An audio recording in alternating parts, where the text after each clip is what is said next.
adotar uma visão mais humanista pode ajudar as empresas e pode ajudar também as pessoas em suas trajetórias profissionais? Esse é o tema de hoje do Mundo Corporativo. E o meu convidado, quem eu recebo hoje para falar a respeito desse tema, é o Dante Galian, que é sócio proprietário da R Humanística, também historiador, pesquisador, professor da Unifesp, que é a Universidade Federal de São Paulo, no Laboratório de Leitura. Tudo bem, Dante? Como vai? Tudo bem, Cássia. Muito prazer. Queria começar falando com você a respeito desse conceito de responsabilidade humanística. O que Uhum, isso significa? O que que é isso? tá.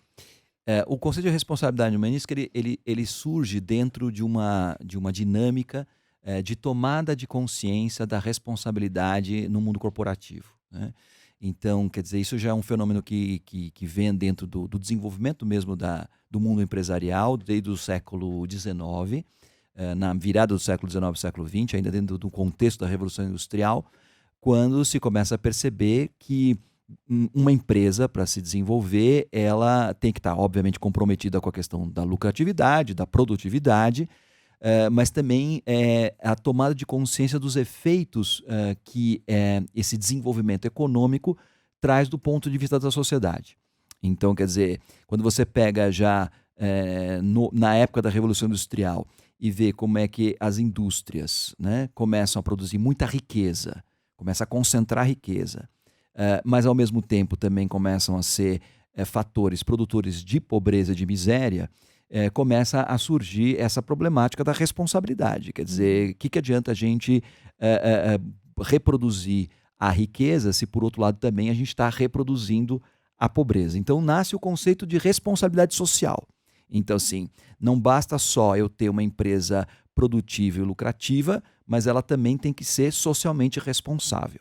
E aí advém toda essa questão desse comprometimento com os direitos trabalhistas, com a condição de vida dos trabalhadores, né? Isso começa no âmbito da indústria, no âmbito da Revolução Industrial, e depois passa também para outros espaços, quando você entra na esfera dos serviços, na esfera do comércio e assim por diante. Mais recentemente, quer dizer, na virada do século XX para o século XXI, toda a discussão em termos da questão ecológica, né, levou a um movimento de tomada de consciência por parte das empresas, de novo, em relação à questão da sustentabilidade, ou seja, da responsabilidade ambiental. Então não Sim. basta só eu cuidar da sociedade, né, eu preciso também ser responsável em relação ao ambiente. Então, assim, se aquilo que eu estou produzindo, que é o objeto do meu lucro, se também não é produtor de destruição da natureza, ou como é que eu posso fazer, continuar ganhando dinheiro, continuar crescendo do ponto de vista econômico sem agredir a natureza, ou, se possível, inclusive até contribuindo para a preservação ecológica, para uma sustentabilidade maior. Então surge o conceito de responsabilidade ambiental, Então a gente né? já tem a social, já tem a ambiental Isso. e estamos chegando agora. Exatamente. Eu acho que esse é o momento. Então, o que acontece? A partir do meu trabalho no âmbito acadêmico, né, dentro daquilo que eu fui criando na Escola Paulista de Medicina, onde eu sou professor já há 20 Aham. anos, de pensar de como é que a gente pode dar uma formação, por exemplo, na área da saúde, que sem comprometer esse aspecto científico e técnico necessário, né, do próprio desenvolvimento da medicina atual, trazer esse conteúdo mais humanista, esse conteúdo mais humanístico, né, como é que isso se torna algo não só desejável, como essencial, né?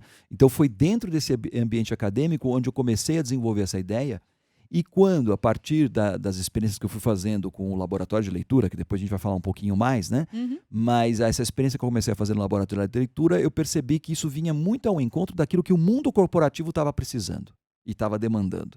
E foi aí então que eu comecei a gestar esse conceito de responsabilidade humanística, ou seja, da tomada de consciência no momento atual, no momento que nós estamos vivendo, que não basta só ser uma empresa que esteja comprometida com o lucro e com a produtividade, sem dúvida nenhuma. A gente também tem que estar, hoje já não se discute mais o fato da empresa ter responsabilidade social, né? Seja em relação aos seus funcionários, seja em relação à sociedade circundante, no país, na localidade onde ela vive. A responsabilidade ecológica ou ambiental hoje já passou a fazer parte das benchmarks das empresas. Uhum. Hoje, o que algumas décadas atrás parecia meio absurdo, né? Onde já se viu a empresa se preocupar com o meio ambiente. Isso é problema do governo, isso é problema dos ambientalistas. Então, isso já foi incorporado. Agora, o grande desafio é, né, aquilo que eu costumo chamar de fourth bottom line. Você tem o three bottom line, que é lucro, sociedade e ambiente, e o fourth, ou o quarto bottom line é a responsabilidade humanística, ou seja, a empresa tomando consciência que precisa cuidar não só do aspecto social, não só do aspecto ambiental, mas do aspecto existencial do seu colaborador, do seu funcionário, né? Porque isso impacta diretamente no âmbito da produtividade e no âmbito da saúde mesmo do trabalhador. Pensando nisso, né, levando tudo isso que você disse em consideração, um líder humanista, ele acaba então sendo mais eficiente? E qual seria o oposto de um líder humanista? Tá. Sem dúvida, eu acho que essa humanização, que aliás é um termo que aqui no Brasil ele surge como uma questão na área da saúde já há mais de 20 anos. Eu venho trabalhando com essa área, pesquisando essa área, e hoje ele está perfeitamente colocado dentro do ambiente corporativo, né? Até inclusive o último CONAR, que é o Congresso Nacional de RH, que é um dos maiores do mundo. O tema do CONAR desse ano de 2019, o qual estive presente dando uma palestra, é justamente humanização. Humanize, né? Era hashtag humanize. Os líderes empresariais, o mundo corporativo já percebeu, né, que a palavra de ordem que vem associada a toda essa questão da transição tecnológica e digital é a questão da humanização. Ou seja, a gente tem um duplo desafio, que é colocar o mundo corporativo nessa nova onda, nessa nova dimensão do mundo tecnológico digital e, ao mesmo tempo, como fazer isso sem desumanizar, né? E a questão da humanização hoje, ela é fundamental, né? No sentido de que qual é o maior capital da empresa? O capital humano, né? Esse capital humano, ele não pode ser encarado apenas como uma espécie assim de bem ou uma espécie de produto da empresa, da qual você pode ficar o tempo inteiro reciclando, né? Quer Uhum. dizer, tem que haver uma reciclagem, mas eu costumo chamar de uma reciclagem da alma, né? Ou seja, a empresa que hoje é, infelizmente, em muitos casos, um espaço de adoecimento, a gente está vendo isso nas estatísticas, está vendo isso nos estudos que vêm sendo publicados, né? Hoje, infelizmente, os ambientes corporativos são ambientes insalubres, do ponto de vista da saúde mental, principalmente, né? Estresse, burnout, depressão, solidão, ansiedade, pânico, medo, tudo isso tem sido agentes patológicos muito identificáveis e muito associados com o mundo do trabalho. Então, assim, o grande desafio da empresa no presente e no futuro é transformar espaços produtores de adoecimento em espaços produtores de saúde. Uhum. E isso a gente só consegue através de uma prática humanizada. E aí o líder que não é um líder humanista é aquele que acaba se preocupando apenas ou se preocupando mais estritamente com as questões técnicas Eu da diria, companhia, Cássia, que digamos assim. nesse ponto, o líder que não é humanista, mal líder é, né? Uhum. Simplesmente ele é um organizador ou ele é um desenvolvedor de tarefas, né? De procedimentos. Mas efetivamente, eu acho que o conceito de liderança ele precisa estar atrelado necessariamente com a questão da humanização. Cada vez mais eu percebo que assim o líder que o mundo corporativo está buscando e está precisando é um perito em pessoas. É alguém que entenda de gente. É alguém que tenha uma compreensão da alma humana que possibilite oferecer para os seus liderados um espaço de trabalho onde prevaleça a criatividade, a inovação e a saúde, né? O desenvolvimento humano. E é isso que a gente propõe quando traz o conceito de responsabilidade humanística. Tomada de consciência de que nós precisamos criar um ambiente corporativo que propicie o desenvolvimento do humano, né? Não só no aspecto técnico, como você falou, mas no aspecto integral, ou seja, que as pessoas se desenvolvam humanamente falando, né? Dante, como que você começou, né, nessa Hum, sua jornada de conhecimento nessa área, né, tratando essa questão da humanização como algo muito importante, uhum, desenvolvendo esse conceito da responsabilidade humanística. Eu uhum, sei que a literatura tem um peso grande nisso. Eu estou até sim. com um livro seu aqui em mãos, que é o A Literatura como Remédio, os clássicos e a saúde da alma. Uhum. E eu queria que você falasse como começou essa sua descoberta e essa sua jornada. Tá. Então, isso começou justamente na minha atividade enquanto professor na Escola Paulista de Medicina. Há 20 anos eu criei um centro, chama-se Centro de História e Filosofia das Ciências da Saúde, ah, que eu sou diretor até hoje, e a minha atuação lá se dava fundamentalmente enquanto professor de História da Medicina. O desafio era, né, dentro do momento em que a gente está nessa transição de uma medicina cada vez mais científica e técnica, como você resgatar o lado humano da medicina? Porque o que a gente estava percebendo é o seguinte: não adianta nada a gente ter um alto desenvolvimento científico e tecnológico se a gente não tiver esse fator humano atuando. Ou seja, o paciente ele não vai aderir ao tratamento, ele não vai ter a confiança se não houver empatia. Só que isso estava se perdendo, né? Porque a formação ficou cada vez mais científica e técnica. Uhum. Eu comecei a trabalhar com história da medicina, com bastante dificuldade, porque em geral o aluno entende que o que aconteceu no passado não tem nada a ver com o que ele tem, os desafios que ele tem que enfrentar no presente e no futuro. Mas depois de muita insistência, eu comecei a perceber que não tanto a história, mas a literatura, e principalmente a leitura e discussão de clássicos da literatura, era um elemento desencadeador de um processo reflexivo sobre o humano, né? Então eu comecei a perceber que a literatura era um veículo de reflexão sobre as questões essenciais da existência humana. E principalmente na área da saúde, né, quando você pensa de um profissional que está lidando com na fronteira do sofrimento, da dor, da morte, essas questões humanas pesam muito, né? E aí eu comecei a perceber como a literatura era uma ferramenta, um instrumento extremamente adequado para isso, para essa humanização, né? E quando a gente falava de humanização em saúde, havia uma tendência de imaginar que a gente poderia humanizar da mesma forma como a gente treina. Como? Então, assim, eu faço programas Uhum. onde eu desenvolvo competências e habilidades técnicas, né, para mexer em máquinas, em procedimentos, em guidelines e assim por diante. O que eu fazia? Eu adaptava isso para também ter um médico mais sorridente, mais atencioso e assim por diante. Isso não funciona, Aham. né? Eu costumo chamar isso no meu livro, eu chamo isso de equívoco antropológico. É a gente achar que dá para humanizar da mesma forma como a gente treina.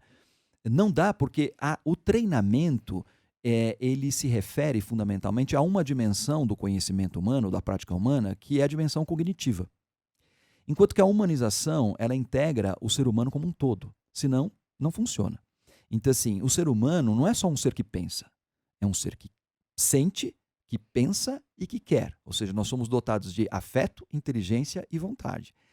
Humanizar é oferecer para a pessoa uma formação que englobe essas três dimensões da sua experiência: o afeto, a inteligência e a vontade. E eu descobri que a literatura e as artes, de maneira geral, têm esse poder. Primeiro, porque a arte nos afeta. Quando a gente lê um livro, a gente sente. A primeira Sim. coisa que a gente tem quando vê um filme ou quando lê um livro é sentir algo, é se sentir tocado por aquilo. E se você começa a refletir por que você está sentindo daquela forma, por que isso te deu medo, ou te deu prazer, ou te deu sofrimento, dor, medo, e assim por diante, você começa a refletir sobre esses sentimentos. E isso é profundamente transformador. Então, eu fui constatando isso na minha atividade acadêmica, né?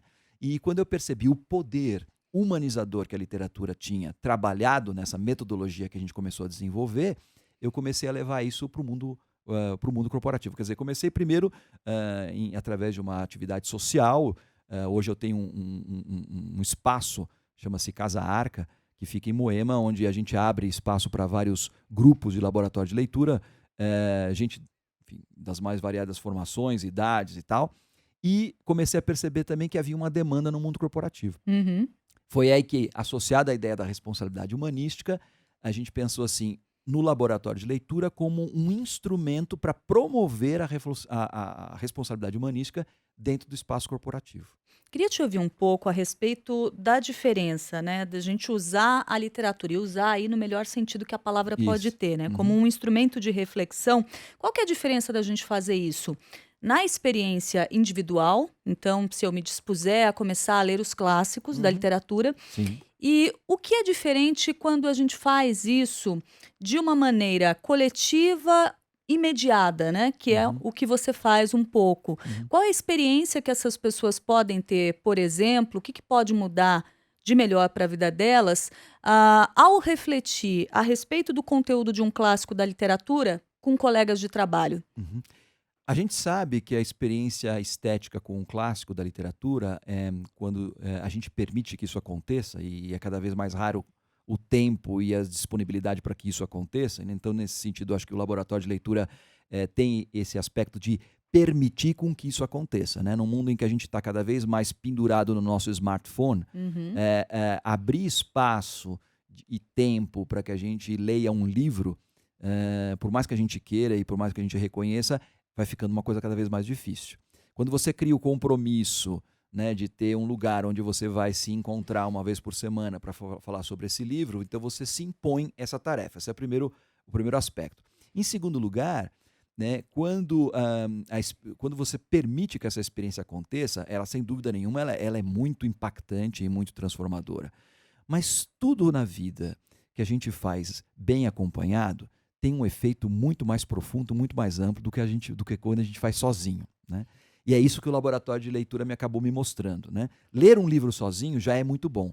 Ler um livro acompanhado, né, é muito melhor, né? Então, o laboratório de leitura, ele possibilita, por exemplo, com que a experiência subjetiva individual, que num primeiro momento fica restrita ao teu fórum íntimo, ela possa ser compartilhada. Quando você tem que elaborar e falar sobre os seus sentimentos, essa experiência de sentimento e afeto, ela já passa para um outro âmbito, né? Você sente a necessidade de elaborar isso aí, você sente a necessidade de encontrar as palavras certas para expressar isso. Isso é uma forma de conhecimento. Então, Uhum. assim, a leitura, ela por si só já é algo profundamente impactante e transformador. Agora, quando você tem que transformar essa experiência subjetiva em algo comunicável, ela entra numa outra esfera, né? E o laboratório possibilita isso, né? A metodologia do laboratório, ela se estrutura em três momentos, em que, num primeiro momento, a gente privilegia a experiência estética, ou seja, vamos falar de sentimentos, vamos falar o que, que esse livro mexeu comigo, vamos falar com que ele me despertou. Depois um momento mais reflexivo, onde cada um vai trazendo a sua contribuição. Então é fantástico, porque assim, você tem uma visão, né? E quando você vê uma outra pessoa falar sobre aquele mesmo livro que você está lendo a partir de uma outra perspectiva, você fala: caramba, será que a gente lê o mesmo livro? Então isso é muito enriquecedor, muito enriquecedor. E finalmente tem um terceiro momento onde eu peço para as pessoas: bom, vocês leram, vocês discutiram, o que, que ficou disso aí? O que, que você traz para a sua vida? O que, que você aprendeu ao ler e discutir este livro aqui no laboratório de leitura? Né? E aí a gente começa a perceber o quanto que isso afeta a vontade das pessoas, o comportamento, a ética, né? E é nesse sentido que eu venho trabalhando muito no espaço corporativo, né? Quer dizer, como essa atividade do laboratório de leitura pode ser uma atividade despertadora de questões humanas que redundam numa mudança de atitude, por exemplo, no âmbito das relações de trabalho, das relações de você com o seu trabalho, de você com os seus colegas de trabalho, da relação entre líder e liderado, da relação entre fornecedor e cliente. Enfim, aí as possibilidades são inúmeras. Dante, como que é feita a escolha destas obras e desses autores que vão entrar no laboratório de leitura? E tem alguma obra ou algum autor específico que normalmente faça com que haja um grande impacto na vida das pessoas que têm acesso a essa metodologia?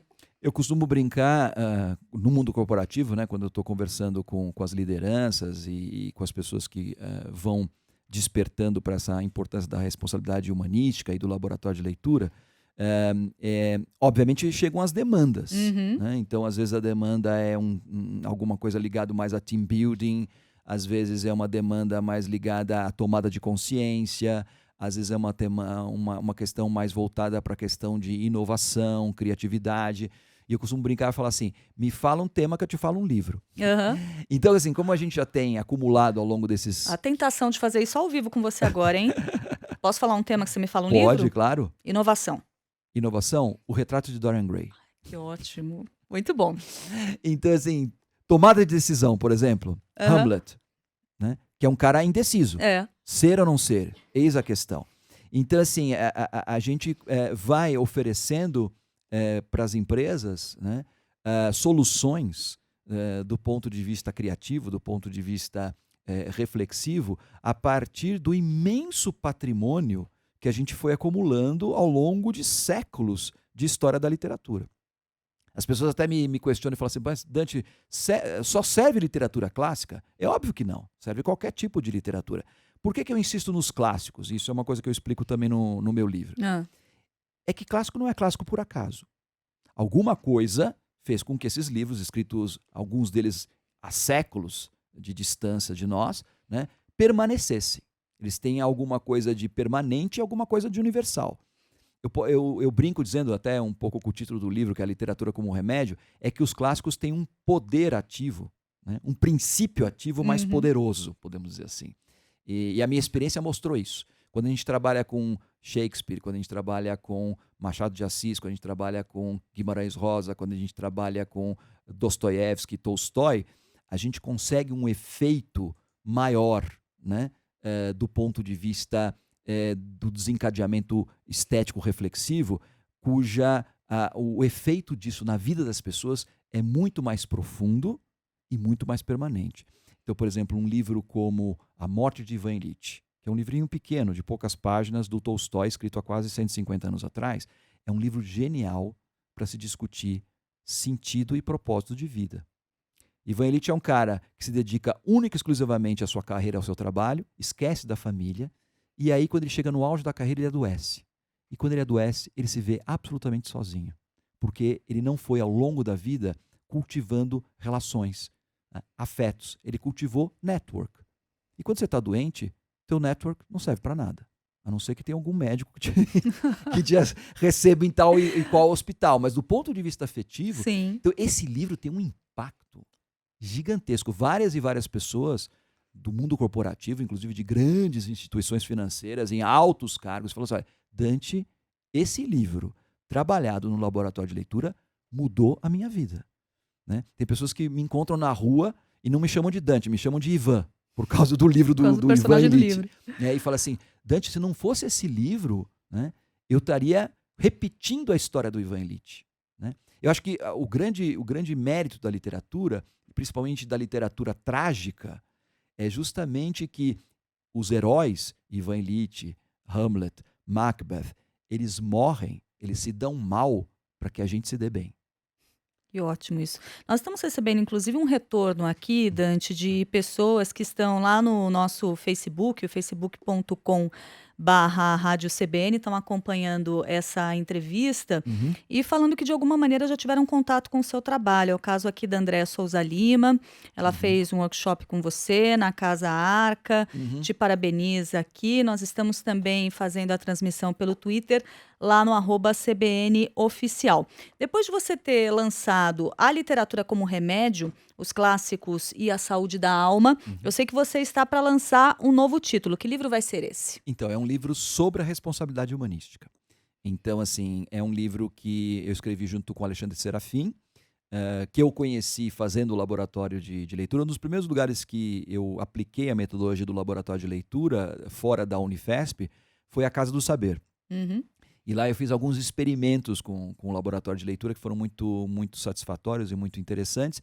E um desses participantes era o Alexandre Serafim, que é um engenheiro formado pela UFRJ e que tem uma atuação no mundo corporativo na área farmacêutica muito, muito longa e bastante exitosa. Atualmente ele é CEO da Ferring Pharmaceuticals, que é um grupo suíço que está também aqui no Brasil.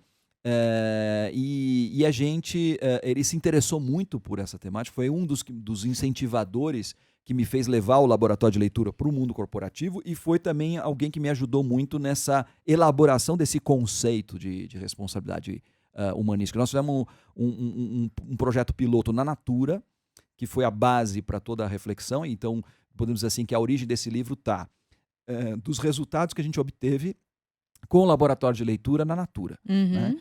A partir disso, a gente percebeu, em primeiro lugar, a pertinência de se fazer uma atividade como essa num ambiente corporativo e, ao mesmo tempo, nos deu a base para toda a reflexão teórica que acabou redundando no conceito de responsabilidade humanística.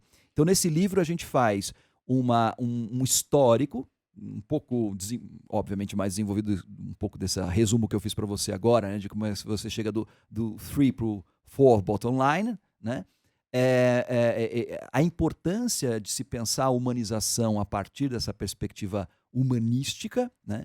E depois, a segunda parte do livro, como é que a gente trabalha isso na prática, né? Então, assim, como é que o laboratório de leitura pode ser uma ferramenta para desenvolver a humanização e a saúde da alma no mundo corporativo, né? Algo Uhum. tão necessário e algo que acho que os líderes, que, enfim, as consciências corporativas hoje estão buscando com bastante afinco, né? Então, esse livro ele procura ser uma explicação histórica e filosófica do que é esse conceito de responsabilidade humanística e, ao mesmo tempo, mostrar como é que a gente desenvolve a responsabilidade humanística dentro do mundo corporativo. Dante, você está falando de uma série de temas que são muito caros, mas ao mesmo tempo são temas que podem soar um tanto abstratos para Sim. algumas pessoas, né? Uhum. Então você acabou de falar, por exemplo, em saúde da alma. Queria saber de você como esse modelo de gestão humanística, pode ajudar as empresas. A gente lá no comecinho da conversa falou um pouco sobre como as empresas, se tocadas de uma maneira estritamente técnica, podem se tornar locais de adoecimento para as pessoas. A Isso. gente sabe que isso é um fato. Uhum. Agora, para além dessa questão, né, que a gente pode perceber, de que maneira é possível mensurar o quanto essa metodologia pode ser positiva, né? O que Uhum. vocês percebem depois de aplicar essa metodologia? E dá para medir isso? Então, é difícil medir dentro de uma métrica quantitativa. Uhum, Como é que eu posso dizer para você que uma pessoa ela entra dentro de uma atividade, de um programa humanizada em 35% e sai humanizada em 84%? Quer dizer, uhum. humanização não é uma coisa que se quantifica, mas é uma coisa que se qualifica, né? É uma coisa que se sente e é uma coisa que mostra resultado, efetivamente. Do ponto de vista concreto, a gente pode dizer o seguinte, quer dizer, hoje se fala muito de índice de felicidade, de qualidade de vida, de satisfação. Todas essas métricas, elas são sempre muito relativas, né? Aham. Porque, quer dizer, como é que você vai. Não dá para pesar na balança a felicidade, né? Não dá para dosar satisfação. Entendeu? É como a gente dosa, por exemplo, hemoglobina ou coisas quantitativas, né, físicas. Então, o que a gente vem desenvolvendo, e isso é uma coisa que eu já trago da minha experiência acadêmica, são abordagens metodológicas qualitativas, né, principalmente baseadas em narrativas, Uhum. tá, que possibilitam mostrar como essas pessoas se transformam e como efetivamente essas atividades têm um efeito salutar no âmbito existencial. Então, Mais uma vez as narrativas, né? sim, Das sim, pessoas dessa vez. exatamente. Então, assim, a gente trabalha com narrativas no começo, as narrativas literárias como um meio de despertar, né, o processo afetivo reflexivo e que culminam em narrativas que a gente chama na metodologia do laboratório de histórias de convivência, que são as narrativas das pessoas que passaram por esse processo e que dão testemunho do que modificou nelas, né? E ó, existe também a possibilidade de a gente ir além e perceber, por exemplo, a gente já tem feito isso, como quando a gente aplica o laboratório de leitura no espaço corporativo, o índice de absenteísmo começa a cair. Uhum. O índice de satisfação com o trabalho começa a crescer. As pessoas se tornam agradecidas por estarem tendo a oportunidade de, no ambiente de trabalho, ter um espaço e um tempo para o autodesenvolvimento, para o autoconhecimento. E o autoconhecimento é a base de tudo, né? Os gregos já sabiam disso, né? Quando você chegava no oráculo de Delfos, tinha assim: homem, conhece a ti mesmo. E depois, Píndaro completa: torna-te o que és. Então, efetivamente, todo o processo de desenvolvimento humano passa por essas duas dimensões: conhecer a si mesmo e tornar o que você tem que ser. Isso é bom para a pessoa, isso é bom para a empresa, né? Quanto mais ela se desenvolver do ponto de vista do autoconhecimento e da autorrealização, melhor performance ela vai ter, né? E isso acaba gerando uma empresa, ao mesmo tempo, mais produtiva, mais saudável e mais feliz. Viu? Dá para medir e dá para medir muito, né? Sim. Só não dá para medir se a gente considerar aquela métrica que é estritamente quantitativa. Isso. Uhum. Muito bom. Dante, quero conversar com você novamente quando você tiver com o seu novo livro Com pronto. certeza, será um prazer. Para Acho saber que mais até o final detalhes do ainda ano, dessa se Deus obra. quiser, a obra já está aí no mercado. A gente está passando por um processo editorial agora. Dante Galian, que é sócio proprietário da R Humanística, também historiador, pesquisador, professor da Escola Paulista de Medicina, Unifesp, no Laboratório de Leitura. Muito obrigada por ter estado conosco hoje aqui no Mundo Corporativo. Eu que agradeço, Cássia. Foi um grande prazer e muito obrigado aos ouvintes. Mundo Corporativo, que volta na semana que vem e contou nesta edição com as participações do Guilherme Dogo, da Débora Gonçalves, da Clara Marques e também do Hermínio Bernardo. Até a próxima!